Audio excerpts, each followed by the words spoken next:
자, 이번에 공부할 과목은 우리 기계 재료입니다. 우리 교과에는 자동차 재료로 되어 있는데, 자동차도 기계의 하나의 종류이기 때문에 우리가 포괄적으로 기계 재료 이렇게 얘기를 하고 있습니다. 자, 그러면 기계에 사용되는 재료에 대해서 알아보기 전에 먼저 기계에 대해서 알아보겠습니다.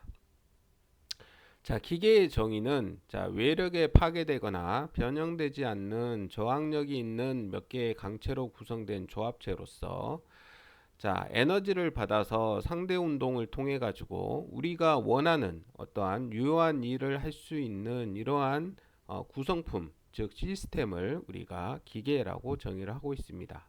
그래서 몇 개의 몇 개의 강체로 구성된 조합체로서 외부에서 어떠한 에너지를 받아 가지고 상대 운동을 통해서 우리가 원하는 유효한 일을 얻을 수 있는 이러한 시스템을 기계다 이렇게 정의를 하고 있습니다.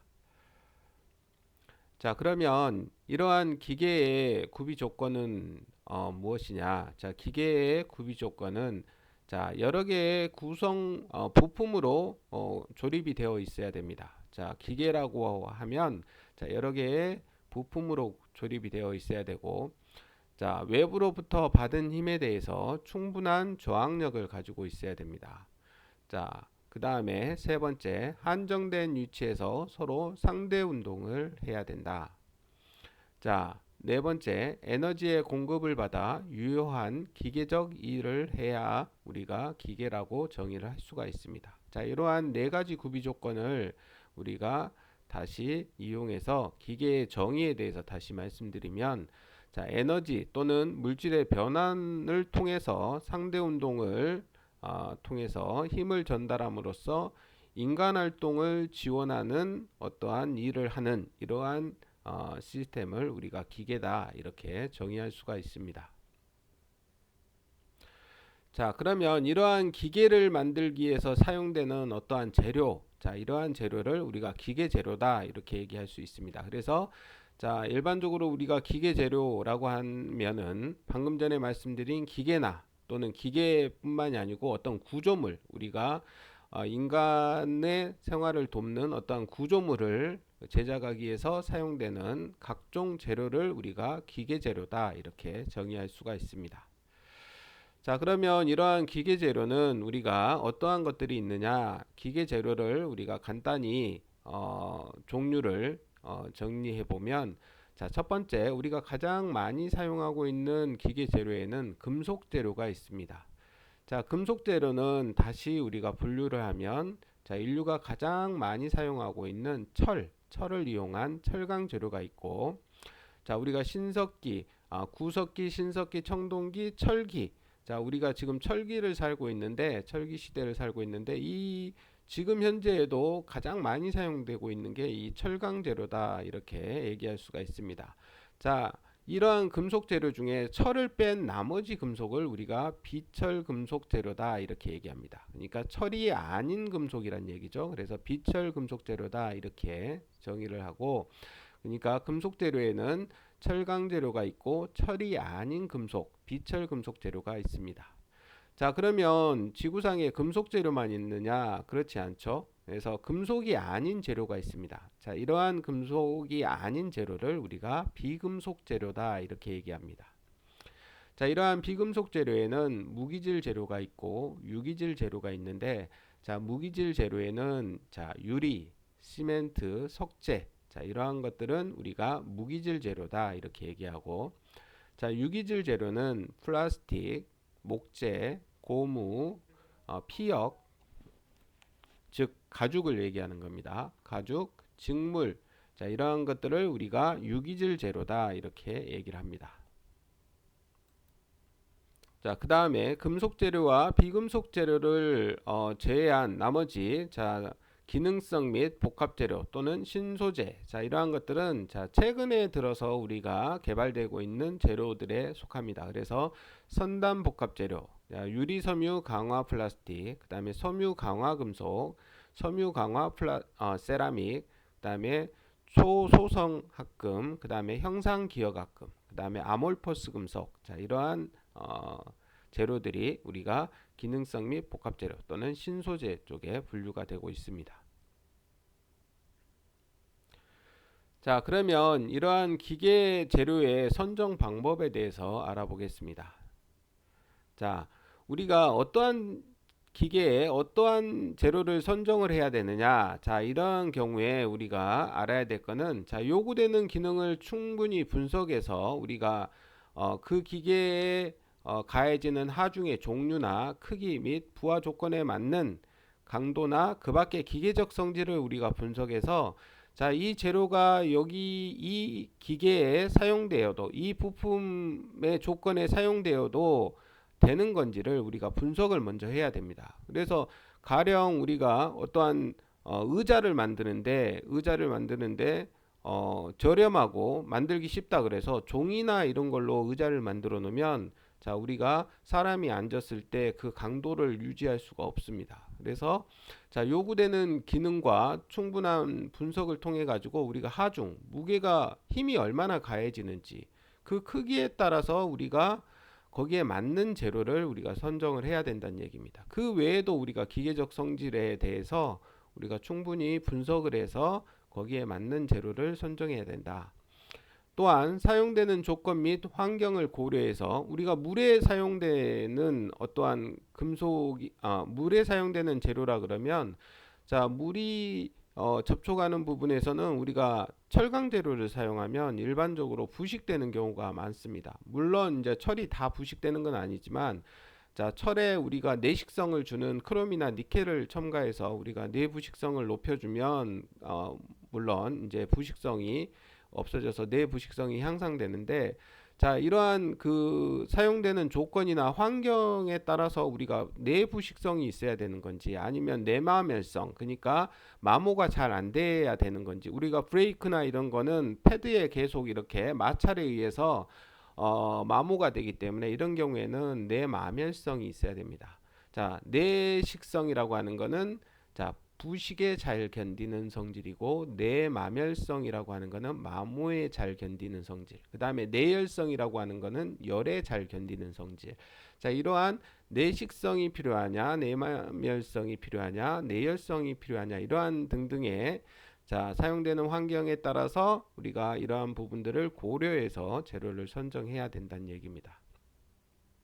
또한, 자, 요구하는 모양과 치수로 가공을 위한 재료의 적합성, 그러니까 자, 주조성이라고 하는 거는 우리가 어떠한 제품을 만들 때, 부품을 만들 때 녹여서 틀에 부어 가지고 이렇게 만드는 형태의 제품을 만드는 방법인데, 주조성이라고 하는 거는 주조라고 하는 게 이제 어떠한 재료를 녹여서 틀에 부어서, 우리 붕어빵을 생각하시면 되겠습니다. 붕어빵처럼, 자, 어떠한 금형 안에 재료를 녹여 가지고 이렇게 부어서 제품을 만드는 방법을 우리가 주조라고 하는데, 자, 주조를 하기 위해서는 주조성이 좋아야 된다는 얘기죠. 그러니까 열을 가해서 녹여 가지고 이렇게 부었을 때 그 틀 안에 잘 이렇게 유동성이나 이런 게 좋아서 구석구석에 잘 들어가서 이렇게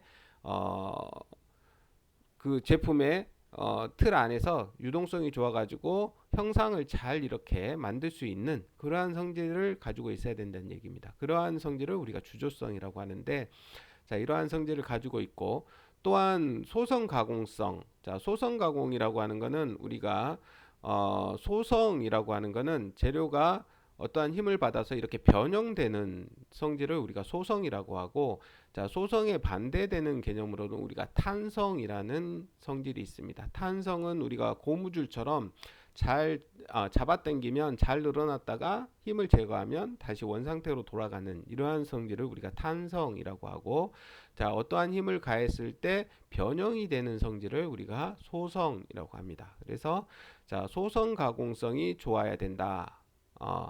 그래서 소성 가공을 해야 되는 경우에는 소성 가공성이 좋아야 되고, 그 다음에 용접성이라고 하는 거는 어떠한 재료를 결합할 때 우리가 녹여 가지고 이렇게 붙이는데, 자, 이렇게 용융성이나 이런 게 좋아가지고 잘 이렇게 접합되는 용접성이 좋다든가 아니면 절삭성 우리가 선반이나 밀링으로 이렇게 깎을 때 칩이 이렇게 잘 이렇게 끊어져 가지고 칩이 잘 이렇게 생성돼서 절삭이 잘 되는 경우가 있고 어떤 경우에는 좀 질겨 가지고 이렇게 찢어지는 그러한 성질이 있는 경우가 있는데 그런 경우에는 절삭성이 별로 안 좋은 성질이죠. 그래서 가공 종류에 따라서 우리가 어떤 가공을 하느냐에 따라서 각각의 그 가공성에 맞는 이러한 성격들이 있는데 그게 잘 맞는 재료를 선정을 해야 된다는 얘기입니다. 그래야 어, 그러한 생산에 필요한 가공성이 적합해야지만이 우리가 그 가공에 의해서 어떠한 제품을 만들 때 유용하다는 얘기입니다. 자, 그 다음에 소재의 가격과 구입의 용이성 등 경제성이 필요하다. 자, 아무리 우리가 이러한 다른 조건이 좋아도 어떠한 가격이 너무 높다든가 구입이 힘들다 그러면 우리가 쉽게 구할 수가 없고 쉽게 구할 수 없다 그러면 우리가 경제성이 떨어진다고 얘기할 수가 있습니다. 그래서 자, 이러한 우리가 어떠한 기계적 성질이나 이런 게 맞아야 되고 환경에 대한 성질이 맞아야 되고 그 다음에 재료의 가공에 대한 적합성이 있어야 되지만 또 더 중요한 거는 우리가 경제성이죠. 그래서 어떠한 재료를 가공하고 어, 아 구입할 때 쉽게 구입하고 가격이 적당해야지만이 우리가 쉽게 우리가 적용해서 사용을 할 수가 있습니다. 자, 그 다음에 이제 사용 목적 및 조건에 따라서 강도나 경도나 열처리, 내열성, 내식성, 주조성, 용접성, 가공성들을 우리가 잘 고려해서 우리가 재료를 선정해야 된다. 자, 기계 재료가 갖추어야 할 일반적인 성질을 우리가 알아보면 자, 주조성이나 소성, 절삭성 등이 양호해야 되고 자, 열처리성이 우수해야 되고 표면 처리성이 양호해야 된다. 그래서 우리가 어떠한 재료를 가지고 기계를 만들면 자, 우리가 강도를 향상시키기 위해서 우리가 열 처리를 하거나 표면을 우리가 경화시키거나 표면 처리를 하는 경우가 있습니다. 도금을 한다든가 이렇게 처리를 하는 경우가 있는데 자, 금속에 따라서는 우리가 표면 처리성이 안 좋은 금속들도 있어요. 가령 뭐 알루미늄을 우리가 주조를 하게 되면 우리가 어, 다이캐스팅이라고 하는데 알루미늄 다이캐스팅은 우리가 이 도금이 잘 안 되는 성질을 가지고 있습니다. 그래서 자, 뭐 다른 뭐 금속을 이용한다든가 이렇게 하는 경우가 있는데 그 금속에 따라서 우리가 열 처리성이나 표면 처리성이 이렇게 양호한 금속들을 우리가 찾아서 이렇게 그 용도에 따라서 이렇게 처리를 해야 되기 때문에 자, 기계 재료는 일반적으로 열 처리성이 우수하면 좋고 표면 처리 우리가 외부에 사용되는 제품인 경우에는 대부분 이제 강도나 이런 것도 높이는 목적도 있지만 그 표면에 예쁘게 보이기 위해서 뭐 아노다이징을 한다든가 도금을 한다든가 이런 경우가 있기 때문에 자, 표면 처리성도 좋은 게 좋겠죠. 자, 그 다음에 기계적 성질, 뭐 강도나 이런 것들, 뭐 마모나 뭐 경도 막 이런 성질이 좋은 게 좋고 화학적인 성질, 그러니까 내식성이나 이런 것들, 뭐 이런 것도 좋으면 좋을 거고, 그 다음에 경량화가 가능해야 된다. 자, 요즘은 우리가 이제 화두 중에 하나가 경량화죠. 모든 기계나 이런 것들, 자동차도 특히 마찬가지로 우리가 경량화시킴으로써 재료를 아낄 수가 있고 그러니까 재료를 아껴서 우리가 경량화함으로써 우리가 어떠한 경제적인 연료 소비율을 줄일 수 있다든가 이러한 효과가 있기 때문에 경량화 가능성도 중요한 우리가 성질이다. 그 다음에 재료의 보급과 대량 생산이 가능해야 되고 경제성이 요구된다. 자, 우리가 이제 만드는 것도 중요하지만 우리가 이제 그 산업적인 면에서는 항상 우리가 대량 생산과 그 다음에 경제성이 중요하죠. 그래서 만드는 것도 중요하지만 수익을 남겨야 되기 때문에 우리가 자, 대량 생산성이나 경제성이 요구된다. 자, 기계 재료의 분류에 대해서 다시 구체적으로 알아보겠습니다. 자, 기계 재료는 자, 조금 전에 말씀드렸듯이 자, 금속 재료와 금속이 아닌 비금속 재료, 그 다음에 우리가 특수 목적에 사용되는 특수 목적 재료, 이렇게 세 가지로 크게 분류할 수가 있습니다. 자, 금속 재료에는 자, 철을 사용하는 철 금속 재료가 있고, 철이 아닌 비철 금속 재료, 이렇게 분류할 수가 있습니다.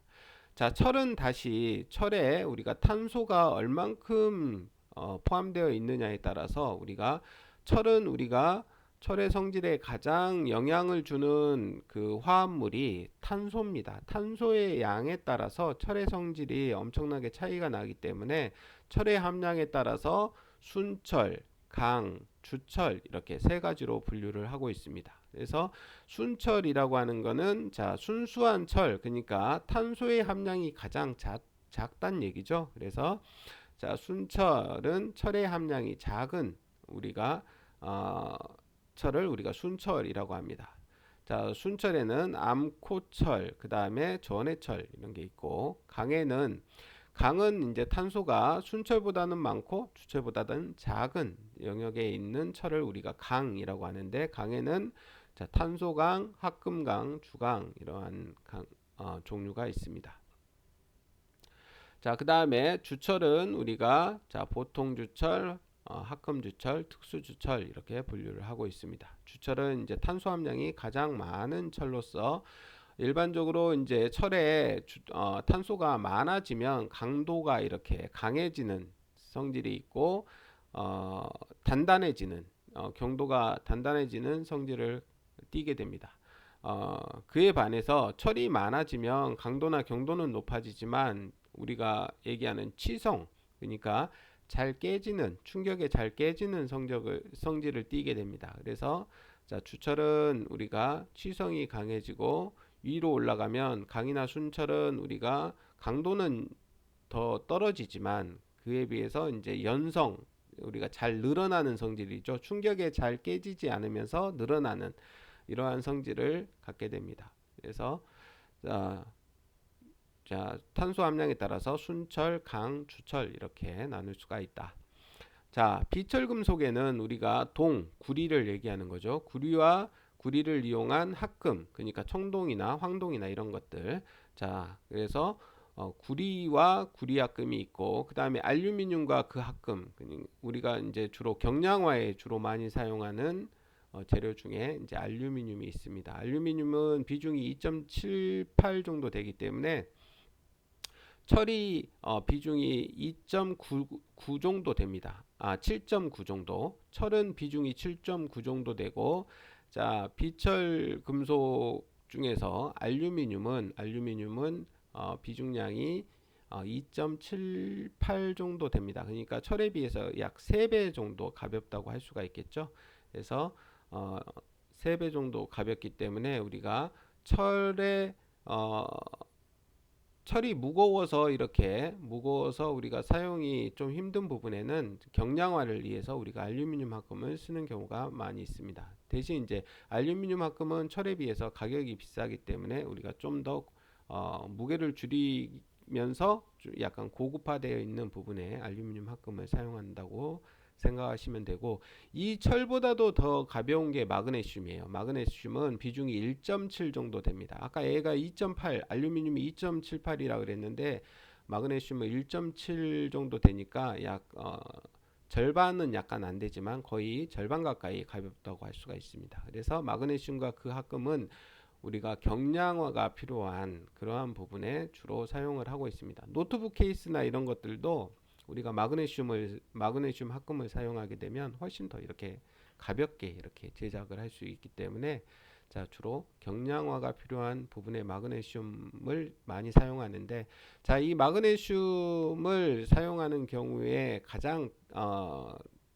마그네슘을 사용하기에 가장 우리가 힘든 점이 뭐냐면, 마그네슘은 주로 이제 불에 이렇게 취약합니다. 그래서 불이 잘 붙는 이런 성질을 띠고 있어서 마그네슘을 취급하는 공장에서는 화재가 나는 경우가 자주 발생됩니다. 그래서 이 마그네슘은 주로 화재에 좀 취약하다는 단점은 가지고 있지만, 무게가 알루미늄보다도 훨씬 가볍기 때문에 주로 경량화에 주로 많이 사용되고 있습니다.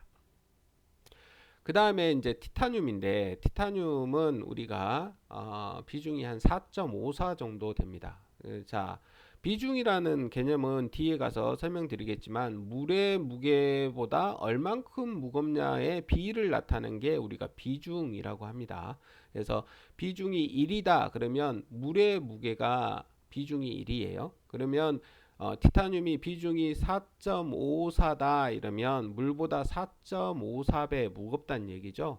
자, 티타늄도 우리가 비중이 4.54인데 우리가 일반적으로 비중이 5가 안 되면 5 이하이면 우리가 일반적으로 금속이 물보다 5배 정도 무게보다 가벼우면 우리가 경금속이라고 우리가 일반적으로 얘기합니다. 그래서 티타늄도 우리가 경금속입니다. 그래서 티타늄부터 우리가 경금속으로 이렇게 분류를 하고 있는데, 티타늄은 경금속이면서도 탄성이 좋아서 우리가 주로 뭐 안경테를 만든다든가, 그 다음에 탄성이 필요한 것 중에 우리 골프채 있죠. 골프채 같은 경우에는 우리가 공을 이렇게 칠 때 반발력이나 이런 게 좋기 때문에 골프채, 특히 또 티타늄의 우리가 가장 좋은 특성이라고 하면 생체 재료로 쓸 수가 있다는 얘기입니다. 다른 금속들은 우리가 피부 이식을 하게 되면 거기에 이제 그 뭐라 그럽니까? 거기에 이제 피부하고 이렇게 잘 융화가 안 돼서 트러블이 이렇게 생기고 뭐 이렇게 하는데, 티타늄은 생체에 이게 반응을 부작용이 없습니다. 그래서 우리가 그 뼈가 이렇게 부러지면 우리가 티타늄을 이용해 가지고 뭐 인공 고관절이나 이러한 뼈를 만들어서 우리가 뼈 대신에 이렇게 이식해서 사용하는 이러한 재료로 주로 사용을 하고 있습니다. 그래서 티타늄의 가장 큰 장점은 생체 재료로 우리가 사용할 수 있다는 얘기입니다.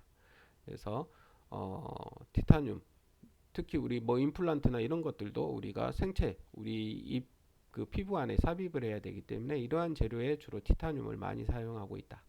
자, 그 다음에 니켈인데, 니켈은 우리가 상당히 고급 금속입니다. 그래서 반짝반짝하고 우리가 표면을 아주 미려하게 만드는 그러한 금속인데, 니켈은 우리가 매장량이 그렇게 많지 않기 때문에 가격이 좀 비쌉니다. 니켈은 또 사용하는 데가 많죠. 우리가 철에 니켈을 그 함량을 하게 되면 우리가 그 철의 단점, 가장 큰 단점인 녹이 쓴다는 그러한 단점을 없앨 수가 있습니다. 그래서 아까 얘기했던 내식성, 잘 부식되지 않는 성질을 우리가 주는 금속 중에 하나가 니켈입니다. 우리가 크롬하고 니켈을 많이 사용하는데 크롬보다도 니켈이 훨씬 더 내식성이 더 좋습니다. 그래서 니켈을 우리가 이용해 가지고 주로 이제 내식성, 그러니까 녹이 잘 안 쓰는 그러한 합금을 만들어서 주로 사용하고 있고, 또 니켈은 여러분들이 요즘 잘 사용되고 있는 니켈 카드뮴 배터리 같은 것들, 우리가